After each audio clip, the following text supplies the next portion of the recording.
My name is Thomas Vance, and I am sitting across from my boss, Gordon Bradley, as he slides a piece of paper across his polished mahogany desk toward me. It is my annual review, and I have been with this marketing consultancy, Bradley Consulting, for 8 years. Gordon is wearing that particular expression he gets when he thinks he is about to deliver devastating news, like a cat who has cornered a mouse. "We are cutting your salary in half," he says, leaning back in his leather chair, tapping his gold watch against the armrest. "Take it or leave it. The number on that paper is so low it would barely cover my rent and base expenses in this city." I look up at him, and he is actually smirking. 8 years of 60-hour work weeks, of saving his reputation countless times, of being the person every client actually talks to while he takes credit for my work. 8 years, and this is what he thinks I am worth. "I understand," I say calmly, folding my hands in my lap. "When does this take effect?" His smirk widens, exposing his teeth immediately. I nod and fold the paper neatly, placing it inside my breast pocket. "Perfect timing," I tell him. Something flickers across his face, a brief flicker of confusion, because my reaction is not the desperate pleading he expected. Before this meeting, Gordon did not know that 3 weeks earlier I had received a call from Sarah Kendrick. Sarah runs Kendrick Partners, the most successful and rapidly growing marketing firm in our metropolitan area. She had been watching my career for years. Not Gordon's work, but my work. Everyone in the local marketing industry knows who actually delivers results, even when someone else's name is on the front door of the building. Sarah and I had met for coffee at a quiet bistro downtown. Sarah leaned back, sipping her black coffee. "Thomas, I have watched how you manage clients for years. You treat them as partners, not just accounts. The corporate agencies in our city are shifting to automated reports and junior managers who change every 6 months. Clients feel alienated. I want to build Kendrick Partners on the opposite philosophy. High touch, senior-level strategy where the relationship actually matters. I am offering you a 40% profit share and an equal voice in our expansion. We need your leadership." I had not given her an answer that day. I told her I needed time to evaluate my options and think about the team I would be leaving behind. But sitting in Gordon's office, watching him destroy 8 years of professional loyalty with a single piece of paper, Sarah's offer suddenly felt like the universe aligning in perfect harmony. To understand why Gordon was so confident, you have to understand the history of Bradley Consulting. Gordon inherited the company from his father, Donald Bradley, 12 years ago. Donald Bradley was a pragmatic, hard-working executive who believed that a consulting firm was only as strong as its client relationships. He spent 30 years building the firm from a small room with 2 employees to a respected regional consultancy. When Donald retired 8 years ago, he hired me to help stabilize the client relationships, knowing that his son, Gordon, did not possess the operational patience required to maintain them. Gordon had inherited the presidency 12 years ago, but during Donald's lifetime, he was kept away from key operational decisions. Once Donald fully stepped away, Gordon assumed total control, treating the business as his personal golf fund rather than a professional service firm. He had never had to charm a difficult customer, stay up all night fixing a broken campaign, or manage a vendor crisis. He was one of those men who believed that showing up at the office and having his family name on the building automatically made him a genius and indispensable. What he never realized was that for the past 5 years, I had been running the entire operational side of his company. Officially, I was a senior account manager. In reality, every major strategy, client crisis, and operational decision flowed through my desk first. For example, take our largest account, Harrington Enterprises. Their chief executive officer, Robert Harrington, believed he had a direct line to the agency owner because that was how I had structured it. When Robert called with an urgent problem on a Friday evening, he did not call Gordon. He called my personal number. When he was pleased with a campaign, he sent letters addressed to me personally. Gordon was copied on the email threads, of course, but Robert and I were the ones who actually sat down and solved the problems.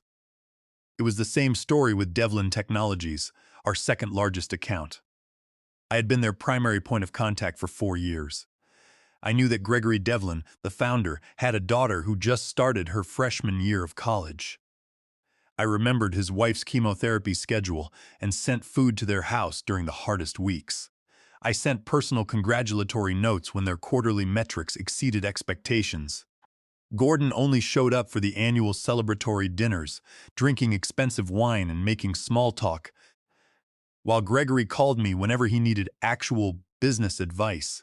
This pattern repeated itself across our entire client portfolio, which consisted of 23 major accounts. Every single one of those relationships ran through me. It was not because I was trying to monopolize the business, but because I actually cared about their success. I remembered the details. I followed up on their concerns. I delivered what I promised when I promised it. Beyond the clients, the vendors who kept Bradley Consulting operational also worked almost exclusively with me.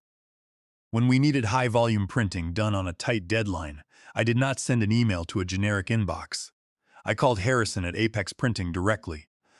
When we needed high-end catering for a critical client summit, Clara at Summit Catering knew my voice immediately and would rearrange her schedule to accommodate us. When our network infrastructure failed, Peter from NetGuard Solutions would dispatch his best technicians because he knew I would treat them with respect and explain the technical issues clearly. These were human connections built over years of mutual respect and reliability. While Gordon was playing golf and handing out business cards to people who would forget him within 24 hours, I was building the foundation of the agency. The week after my coffee meeting with Sarah, I had run a quiet audit of my day-to-day operations. It was eye-opening. I was copied on roughly 90% of all critical emails. My personal mobile number was the one saved in the speed dials of our top clients. My relationships were the sole drivers of repeat business and client referrals. Gordon had made the classic mistake of confusing ownership with execution. He had built a business where he was the visible figurehead, but I was the structural foundation.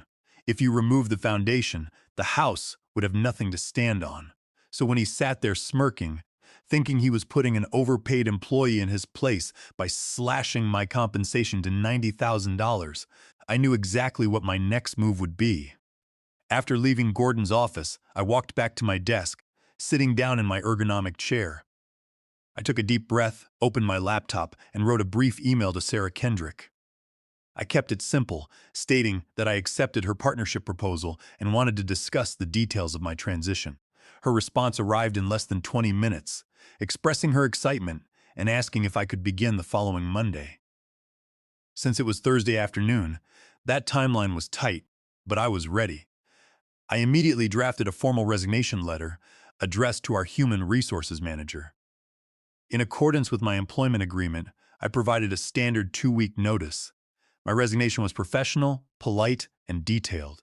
I wanted to ensure that no one could accuse me of neglecting my duties or leaving the company in disarray.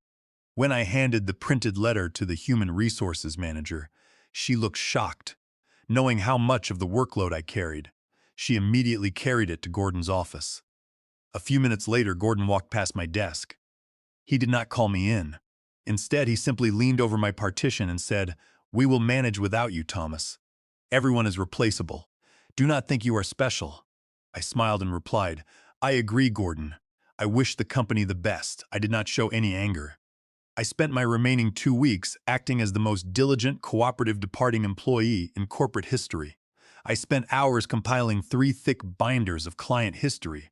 I documented every detail, from Robert Harrington's preferred quarterly review dates to Gregory Devlin's marketing budgets. I listed the specific vendor terms we had negotiated, including the preferred pricing agreements with Harrison at Apex Printing and Clara at Summit Catering. I didn't hold anything back. I wanted the transition to be so seamless that no one could claim I had sabotaged the agency's systems or acted in bad faith. What Gordon did not understand was that while you can transfer files, spreadsheets, and contact sheets, you cannot transfer trust. You cannot write a manual explaining how to make Robert Harrington laugh when he is stressed about a quarterly projection. You cannot document the subtle understanding I had built with Gregory Devlin over years of late-night strategy sessions. You cannot hand over the respect I had earned from Harrison at Apex Printing, who worked with us because he knew my word was gold. Trust is earned through consistent actions over time, not through a PDF transition guide. I knew this, but Gordon was too blinded by his own ego to see it. He truly believed that a junior account executive could simply step into my shoes and read from my notes. On my final Friday, I worked until 5 o'clock. As I packed my desk on Friday afternoon, Linda Warren walked by, looking concerned. "Thomas, we are going to be lost without you," she whispered, looking over her shoulder to make sure Gordon was not watching. "No one else knows how the campaigns are structured." I told her to remain focused and professional. "The files are all updated, Linda. You and the team can handle the work. Just focus on the details." I quietly packed my personal belongings into a single cardboard box, my marketing diplomas, a few framed photographs of my family, and a small desk plant. I did not take any company property, client lists, or proprietary files. I was leaving clean with my professional integrity fully intact. I shook hands with the designers and coordinators, hugged the receptionist who had worked with us for 6 years, and walked out of the building. The air outside felt clean and full of possibility. On Monday morning, I arrived at the offices of Kendrick Partners. My new role was partner and director of client strategy. I had a significant equity stake in the firm and an equal say in all operational decisions. My new office was bright, with large windows overlooking the city park, a functional coffee station, and a collaborative environment. More importantly, Sarah welcomed me as a peer, valuing my experience and insights. We sat down on my first morning to outline our expansion plan, identifying gaps in the local market where client service had deteriorated. We did not target Bradley Consulting specifically. We simply focused on providing superior marketing services. But as it turned out, the market would do the work for us. By Tuesday of my first week at Kendrick Partners, my old corporate phone number at Bradley Consulting had been deactivated, with callers redirected to a generic company voicemail box. By Wednesday morning, the cracks in Gordon's operation began to show. Robert Harrington called the main line at Bradley Consulting, expecting to reach me regarding an upcoming digital media buy worth $300,000. The receptionist, following Gordon's new instructions, transferred the call directly to Gordon. According to what Robert told me later, Gordon had no understanding of the campaign Robert referenced. He stumbled over basic terminology, kept calling him Bob, which Robert detested, and promised to look into the matter and call back by the end of the day. Gordon never called back because he could not find the active campaign files, which were saved under a client code he did not recognize. On Thursday morning, Gregory Devlin called the agency with an urgent question about a product launch scheduled for the following week. Gordon took the call personally, trying to project confidence. But within 5 minutes, it became painfully obvious that Gordon did not understand the project's target demographic, the media channels we had selected, or the budget allocation. Gregory, frustrated by the lack of clear answers, asked to speak with the lead strategist on the account. Gordon informed him that the junior executive now managing the account was out of the office. Gregory hung up, deeply concerned about the status of his launch. For Devlin Technologies, Gordon's incompetence was even more damaging. Gregory Devlin's launch was a major project. Gordon had assigned a junior account manager who had never handled a tech launch. The junior manager did not understand the difference between business-to-business enterprise sales and standard consumer marketing.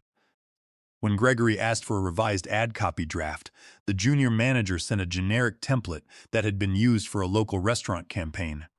Gregory called Gordon, demanding to know why the quality had collapsed.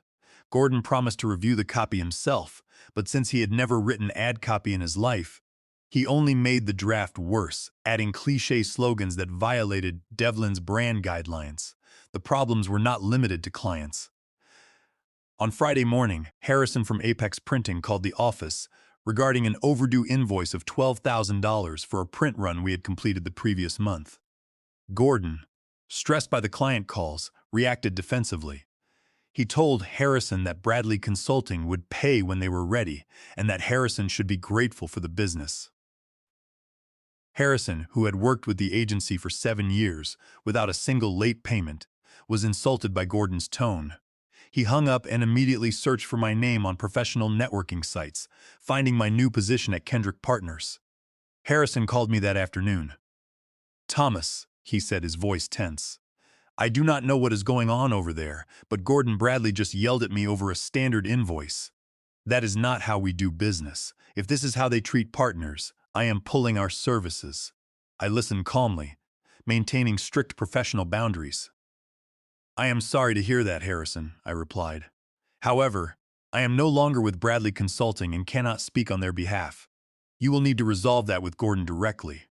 But then, I added, if you are looking for new opportunities, Kendrick Partners is currently expanding, and we are looking for a reliable, high-volume printing partner. I would love to sit down next week and discuss how we might work together. Harrison agreed immediately. Over the next 2 weeks, the calls from my former clients grew frequent. They did not call to gossip. They called because their campaigns were stalling, their emails were going unanswered, and their projects were late. Robert Harrington called me on my mobile phone, having tracked it down through a mutual colleague. Thomas, he said, the service at Bradley Consulting has completely evaporated since you left. Nobody knows what is happening. We have a major product release next month, and I cannot get a straight answer from anyone. Can we meet for lunch? I agreed, ensuring that Sarah joined us. During that lunch at a quiet downtown restaurant, Robert explained his frustration and asked if Kendrick Partners could take over his account. We told him we would be honored, but insisted that everything must be done formally and professionally. Within days, Harrington Enterprises issued a formal termination letter to Bradley Consulting, moving their business to our firm. The loss of Harrington Enterprises sent Gordon into a tailspin of panic. When Gregory Devlin heard that Robert had moved his business to Kendrick Partners, he followed suit, terminating his agreement with Bradley Consulting and signing with us. Within 1 month, 6 more major clients had transitioned their accounts to Kendrick Partners.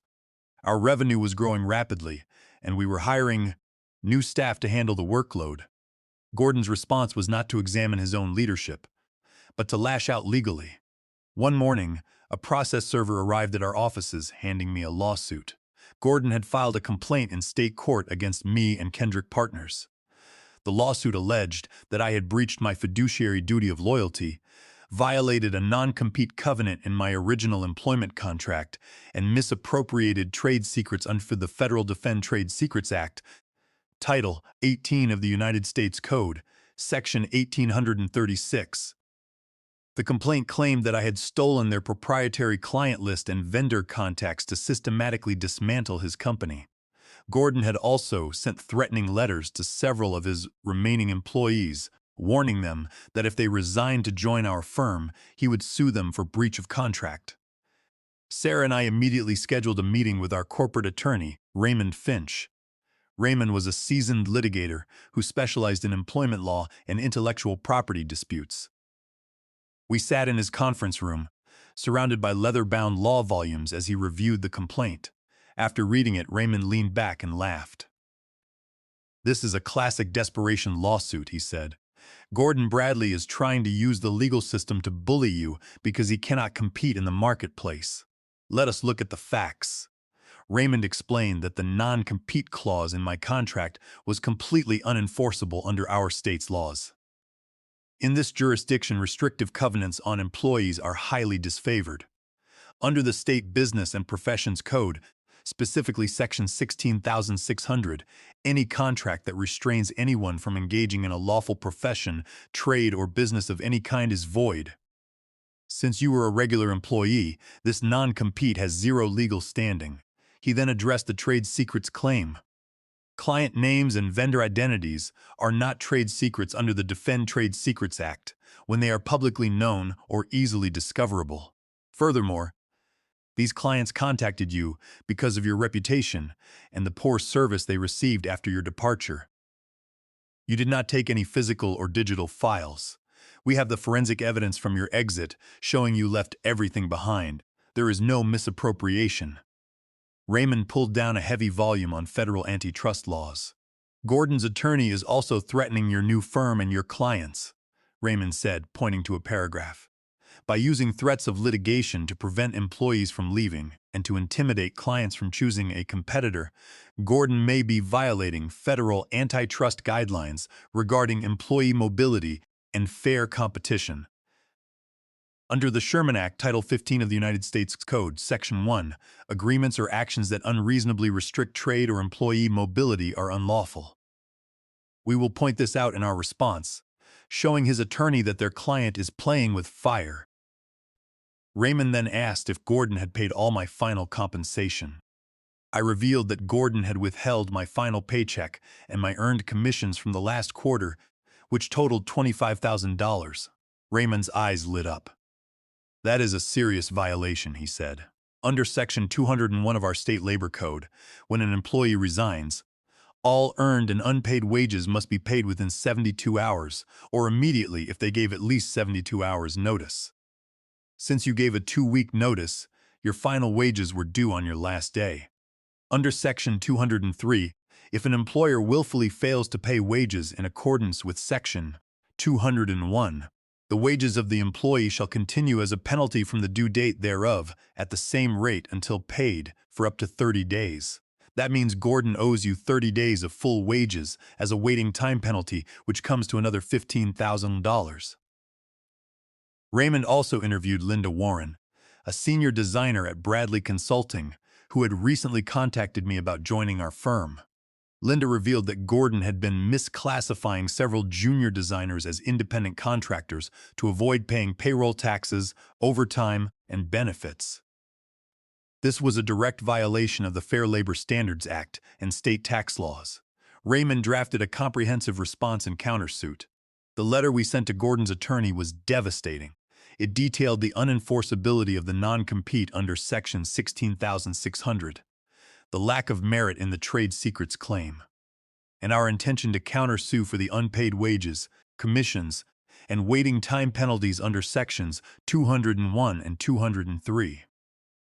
In addition, we informed them that if they did not dismiss their lawsuit with prejudice within 48 hours, we would file a formal complaint with the Department of Labor regarding the misclassification of employees and submit a whistleblower report to the Internal Revenue Service under Internal Revenue Code Section 7623, which allows individuals to report tax evasion and recover a percentage of the recovered funds. We also pointed out that Gordon's empty threats to his employees violated antitrust guidelines regarding employee mobility under the Sherman Act. The reaction was immediate. Faced with the prospect of a federal audit, wage penalties, and a public trial he was guaranteed to lose, Gordon's attorney advised him to drop the case. 2 days later, Gordon signed a voluntary dismissal of the lawsuit with prejudice. He also wired the full $40,000 of unpaid wages, commissions, and penalties to my account, released from his legal threats. Linda Warren and 2 other talented designers resigned from Bradley Consulting and joined Kendrick Partners, bringing their creative skills to our growing team. Without clients, vendors, or key creative staff, Bradley Consulting collapsed.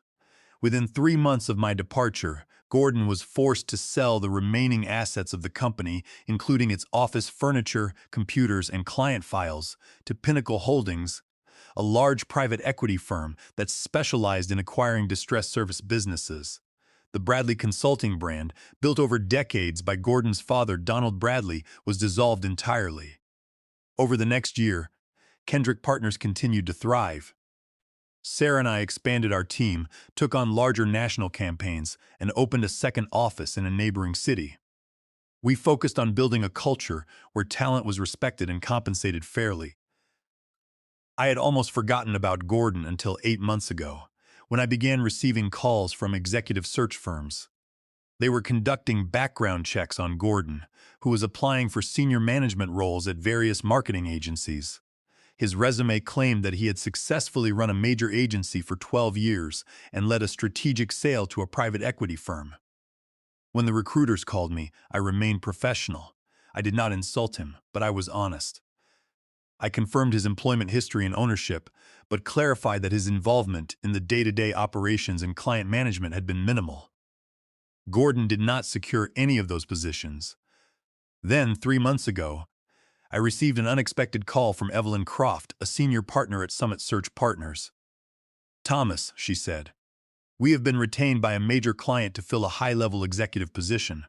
They are looking for a chief marketing officer to oversee their entire portfolio of recently acquired businesses. The compensation package starts at $400,000 annually, plus equity stakes and performance bonuses. The client specifically requested that we contact you based on your reputation for rebuilding client relationships and operational systems. I was intrigued and agreed to meet with the client. The meeting took place at the corporate headquarters of Pinnacle Holdings, located on the 42nd floor of a skyscraper downtown. I was escorted into a modern boardroom where I met Franklin Pierce, the regional director of acquisitions. Franklin was an analytical, experienced executive who got straight to the point. "Thomas," he said, "we have been studying your work. When we acquired Bradley Consulting, we did a post-mortem analysis of why a company with such high client loyalty collapsed so quickly. Our analysts concluded that the company's value was not in the brand or the owner, but entirely in your operational systems and relationships. We saw that when you left, the clients followed you because they trusted you, not the agency." Franklin Pierce showed me a binder containing financial audits of 6 other acquisitions. "In every single case, the story is identical, Thomas," Franklin said, tapping the pages. "An owner who believes he is the genius behind the firm's success, when in reality, the company's value rests entirely on the shoulders of 2 or 3 key employees who are underpaid and ignored. When those employees leave, the company collapses, and the owner is forced to sell to us for a fraction of the original value. We want you to help us change that pattern. We will give you the resources to buy these firms, retain the critical staff, and restructure them properly." Then Franklin smiled and slid a final document across the table. "And we have a unique situation that might interest you. 3 weeks ago, we acquired another struggling marketing agency. The general manager of that office is Gordon Bradley. He was hired by the previous owners but failed to manage the operations effectively. If you accept our offer, Gordon will report directly to you. You will have full authority to restructure his department, reduce his compensation, or terminate his employment immediately. The choice will be yours." I stared at the document. The irony was absolute. The universe had handed me the power to decide Gordon's professional fate, to look him in the eye and return the exact treatment he had given me. It was the ultimate scenario of workplace revenge. But as I looked out the window at the city below, I felt no excitement. I looked at the corporate logo on the wall and thought about the years I had spent fixing Gordon's mistakes, listening to his complaints, and protecting him from his own ignorance. If I accepted Franklin's offer, I would be back in the same cycle, managing Gordon's drama, overseeing his performance, and dealing with his resentment. Even with a salary of $400,000 and the power to fire him, it would still mean dedicating my energy to his life. I wanted to build my own future, not manage his past. I wanted to focus on Kendrick Partners and the culture Sarah and I had built together. "Thank you, Franklin," I said, sliding the document back to him. "It is an extraordinary offer, and I appreciate the confidence you have in my abilities. But I have spent years of my career managing the messes of people like Gordon. I am not interested in doing that anymore, even for $400,000 and the chance to be his boss. My focus is on growing Kendrick Partners. I wish you the best of luck with your acquisitions." Franklin looked surprised but respected my clarity. "I understand, Thomas. It takes a strong leader to walk away from a position like this to continue building his own dream." As I left the building, I felt a deep sense of peace. The ultimate revenge was not holding power over Gordon. It was the fact that his actions no longer had any influence on my life. He had become completely irrelevant to me. Today, 2 years after that fateful annual review, Kendrick Partners is one of the most successful independent marketing consultancies in the region. We employ 63 people across 3 offices, and our client roster includes several major national brands. Last month, I stood on the stage at the National Marketing Convention, presenting the keynote address on relationship-based business growth to an audience of 1,500 industry professionals.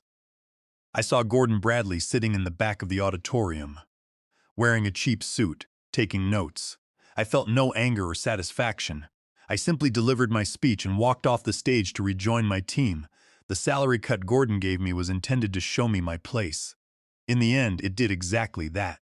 It showed me that my place was not working under someone who undervalued my worth, but building a legacy of my own.